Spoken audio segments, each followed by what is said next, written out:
At first glance, the gospel text of today, taken from Mark chapter 10, verses 2 to 16, might seem to be speaking about marriage and divorce.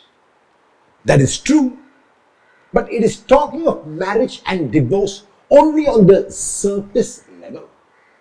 On the deeper level, the gospel text is talking about fidelity in one's chosen way of life, and so is not addressed only to married couples, but is addressed to every single individual.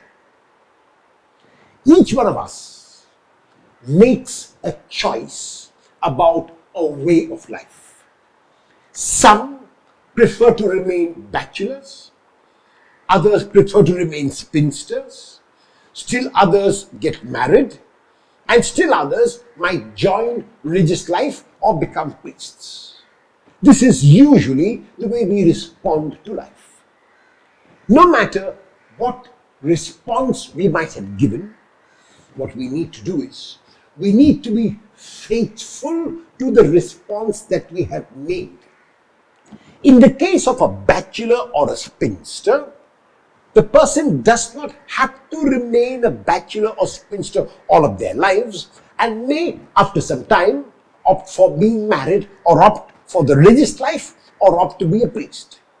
However, in the case of those who are married and the case of those who are religious and priests, we have made a permanent commitment.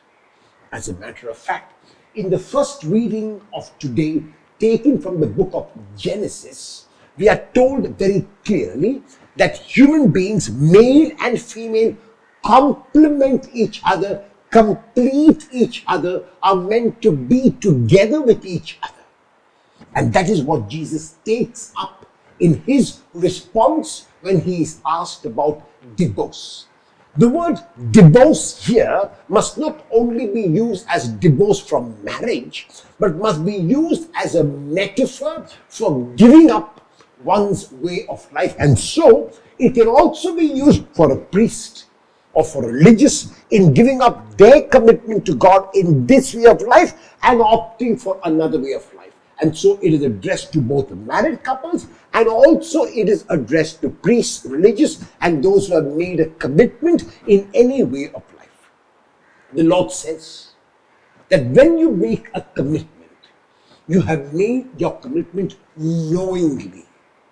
Surely situations have changed. Surely things have changed. Surely it is not the way you thought it would be. And yet, you need to ask yourself whether you are opting for the other way of life too easily, or whether you are going to make every attempt to live the way of life that you have been called to.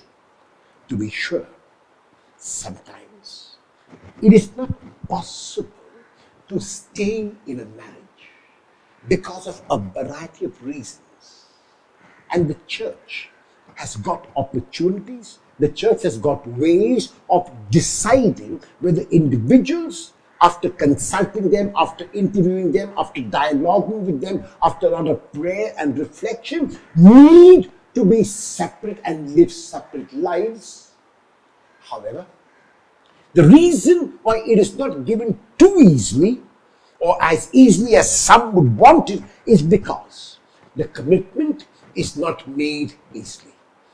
Before an individual gets married, a lot of thought, a lot of energy, a lot of dedication goes into making that decision. And so, it is not the decision to be made lightly. Before a person joins religious life, before a person becomes a priest, even that decision is made after a lot of thought, a lot of reflection, a lot of prayer. And that's why it should not be given up so easily. To be sure, a person might not always be able to live up to that commitment for the rest of that person's life, and that is between the person or the persons and God. Yet, generally, each one of us is called to fidelity. Each one of us is called to be faithful to our choices we have made and not to look for options, because this life is challenging. Married life has its own challenges. Religious life and the life of a priest has its own challenges, and yet, being a priest and having married siblings, I know that the life of a married person is infinitely more challenging than the life of a priest. In my book, every single married person is a saint, and all married people are going to go to heaven,